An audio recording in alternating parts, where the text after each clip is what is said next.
नमस्कार दोस्तों, मैं हूं डॉक्टर जयंत। आज आपसे बात करूंगा एक और इंजेक्शन के बारे में जिसका नाम है डेराटूमैब 400 mg इंजेक्शन। दोस्तों, क्या है डेराटूमैब इंजेक्शन, कहां हम इसको देंगे, साथ ही साथ हम इसके कुछ दुष्परिणाम देखेंगे और कहां हम इसका इस्तेमाल नहीं कर सकते, कितना इसका सही डोज दिया जाता है। वीडियो को अंत तक देखिएगा ताकि कोई जानकारी आपसे रह ना जाए, और आपके मन में कोई सवाल रह जाता है तो आप कमेंट करके बेधड़क होकर पूछ सकते हैं। 24 घंटे के अंदर आपको रिस्पांस मिल जाएगा। आइए समझते हैं कि आखिर ये जो डेराटूमैब है क्या। बात करें दोस्तों, ये आपका जो डेराटूमैब इंजेक्शन है 400 mg, ये एक तरीके का मोनोक्लोनल एंटीबॉडी है। मोनोक्लोनल एंटीबॉडी है, इसका इस्तेमाल किया जाता है अक्सर मल्टीपल माइलोमा नामक कैंसर में।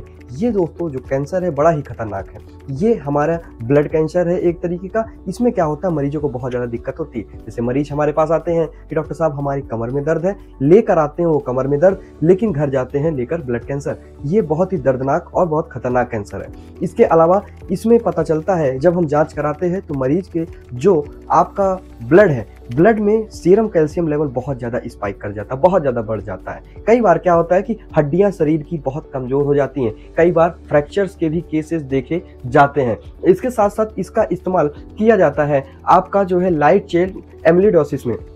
इसमें क्या होता है कि मरीज के हर ऑर्गन थोड़ा थोड़ा डैमेज होते हैं। इसमें क्या होता है कि मरीज का ऑर्गन डैमेज होता है। जैसे कि मरीज आएगा सबसे पहले लेकर कि उसके सीबीसी की रिपोर्ट में ये आता है कि मरीज का ब्लड कम है, एकदम से अनीमिया है। ये भी देखा जाता है कि प्लेटलेट्स काउंट एकदम कम है, जिसकी वजह से कई बार सिम्टम्स आते हैं ब्रूस के। मतलब कि कहीं भी हल्का सा इंजरी होता है तो मरीज को चकत्ते पड़ जाते हैं, इंजरी हो जाती है। साथ ही साथ ब्लीडिंग डिसऑर्डर ज्यादा बढ़ जाता है क्योंकि आपका प्लेटलेट कम हो गया है। कई बार मसूड़ों से खून आता है, कई बार लैट्रिन के रास्ते खून देखा जा सकता है। इसके अलावा देखा यह जाता है कि मरीज बताता है अक्सर कई बार कि अगर मैं पेशाब करता हूं तो पेशाब में झाग बन जाता है डॉक्टर साहब। साथ ही साथ ये देखा जाता है कई बार दिल से जुड़ी समस्या, जैसे कि दिल की धड़कन इरेगुलर हो जाती। मरीज कहता है कि कभी कभी हमें ऐसा लगता है कि हमारा दिल जब धड़कता है तो हमको पता चलता है। तो इरेगुलर एरिथमियाज हमको देखने को मिल सकता है। इसके अलावा हमको ये भी देखा जा सकता है कि मरीज का जो लीवर है वो बढ़ गया है, हिपैटोमेगाली देखी जाती है।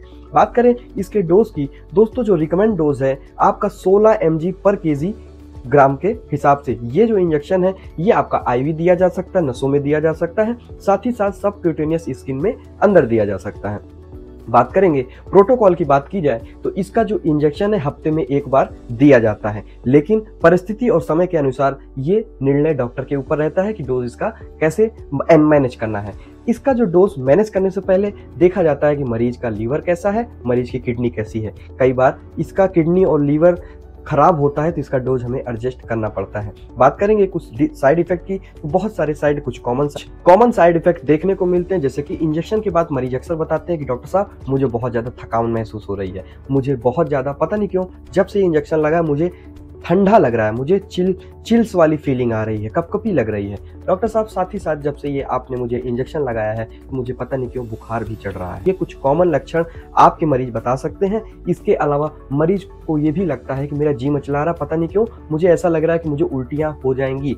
और ये तो कुछ कॉमन सिम्टम्स है, लेकिन इसके अलावा अगर कोई दूसरा सिम्टम्स दिखता है, जैसे कि आपका ये इंजेक्शन लेने के बाद आपको रैशेस पड़ने लगे, आपको एलर्जी होने लगे, या फिर आपको ऐसा कॉम्प्लिकेशन लगे कि ये इंजेक्शन के बाद मुझे ब्लीडिंग हो रही, मेरे नाक से खून आ रहा, मैं पता नहीं जब मैंने कल इंजेक्शन लिया था, आज मैं ब्रश कर रहा हूँ तो मेरे मसूड़ों से खून आ रहा है, ऐसे लक्षण दिखे तो सीरियस है, आपको डॉक्टर के पास जाना चाहिए। या फिर सांस फूलने लगे एकदम से, यार मुझे इंजेक्शन लग गया, मेरी सांस फूल ले, तो भी अपने डॉक्टर को बताएं।